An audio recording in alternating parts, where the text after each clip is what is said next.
के मुख्य न्यायाधीश आदरणीय डी.वाई. चंद्रचूड़ साहब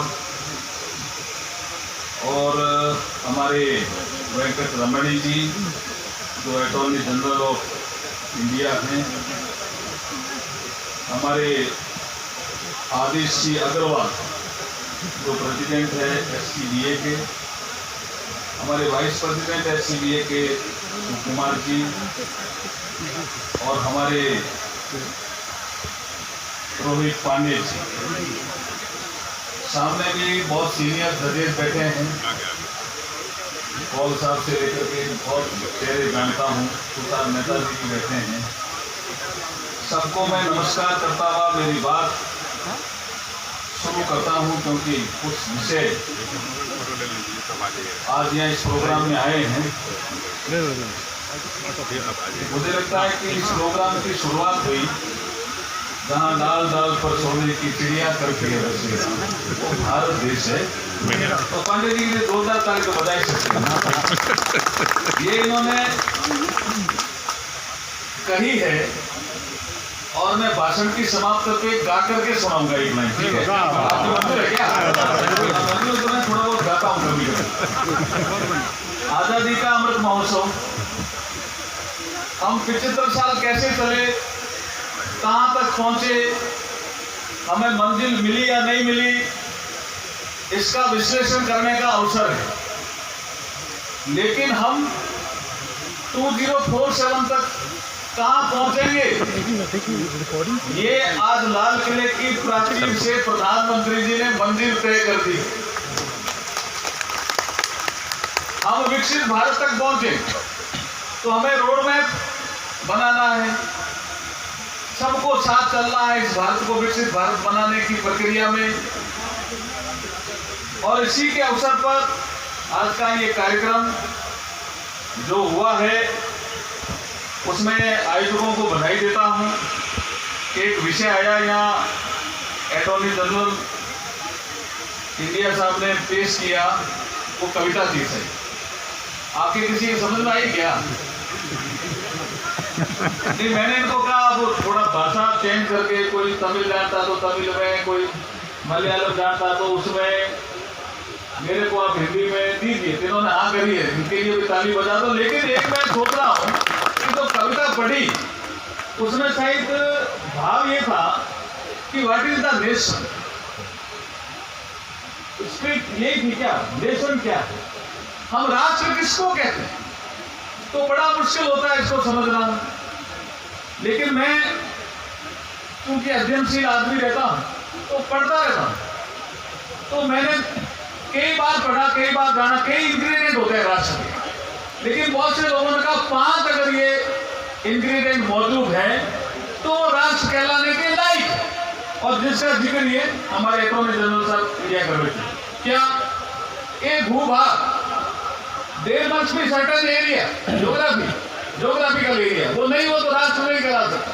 दूर दूर हो सकता है, बीच में समुद्र हो सकता है, पहाड़ हो सकते हैं, लेकिन there must be geographical area, ये उसका एक इंग्रेडिएंट है। फिर है सॉवरेनिटी, संप्रभुता उसमें है या नहीं, वो निर्णय लेने में सक्षम है या नहीं, कोई और देश तो निर्णय नहीं ले रहा है, इसलिए संप्रभुता। फिर उसका झंडा है या नहीं, फ्लैग, ये उसकी बहुत सुंदर परिभाषा किसी ने दी है, थोड़े भाव इन्होंने अपनी कविता में लिए हैं। फिर मुद्रा, करेंसी है या नहीं, अगर हम किसी और की करेंसी यूज कर रहे हैं तो हम राष्ट्र कहलाने के लायक नहीं। और फिर हमारी भाषा, जिसको प्रमोट आजकल कर रहे हैं हमारे मुख्य न्यायाधीश डी.वाई. चंद्रचूड़ साहब, की भाषा भी एक महत्वपूर्ण, क्या बोल ही नहीं रहे हो क्या? लैंग्वेज भी एक इंग्रेडिएंट है। ये आगे भी किसी ने कहा 10 होते हैं, किसी ने कहा 11 होते हैं। लेकिन मैं जब वेस्टर्न फिलोसफर को, रस्किन को या लॉक को पढ़ रहा था या बेंथम को पढ़ रहा था तो उनमें अधिकतर यही आते हैं, भूभाग होना चाहिए, संप्रभुता होनी चाहिए, झंडा होना चाहिए, मुद्रा होनी चाहिए और भाषा होनी चाहिए, तभी वो राष्ट्र कहलाने के लायक होता है। इसलिए बहुत बहुत बधाई आपकी कविता के लिए, बहुत सुंदर कविता आपने पढ़ी, इससे मुझे 2 शब्द कहने का आपने अवसर भी दे दिया। एक विषय में रूल ऑफ लॉ का जो कंसेप्ट आया, मुझे जहां तक मुझे जानकारी, हो सकता मैं गलत हूं या सही हूं, मैग्ना कार्टा का शायद सेक्शन 35 या 37 मैग्ना कार्टा का जो सेक्शन 35 था, उसमें इसका उल्लेख कि आने वाले समय में ये था 1215 और बहुत आंदोलन के बाद मैग्ना कार्टा का हस्ताक्षर हुई, तो उसमें ये लिखा गया कि आने वाले समय में डेमोक्रेटिक सेटअप की स्थापना की थी मैग्ना कार्टा। आने वाले समय में मतलब वेस्टर्न वर्ल्ड की बात करते हैं, तो वैसे तो हमारे यहाँ इंडिया में तो डेमोक्रेसी बहुत पहले से, हमारे तो यहाँ भगवान बुद्ध ने ये कहा कि उस समय भी सभाएं होती थी, उस समय भी निर्णय लिए जाते थे, उस समय भी वाद विवाद होता था, उसका जिक्र है पूरा।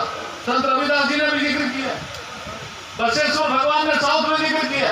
हम तो मतलब डेमोक्रेसी का विषय, लेकिन जो वेस्टर्न फिलोसफर बोलते हैं वो ये बोलते हैं कि रूल ऑफ लॉ ओरिजिनेट हुआ मैग्ना कार्टा सेक्शन 35, और उसमें वो कहते हैं कि आगे से रूल ऑफ लॉ होगा, रूल ऑफ मैन नहीं होगा, rule of man. There was a conflict between rule of law versus rule of man.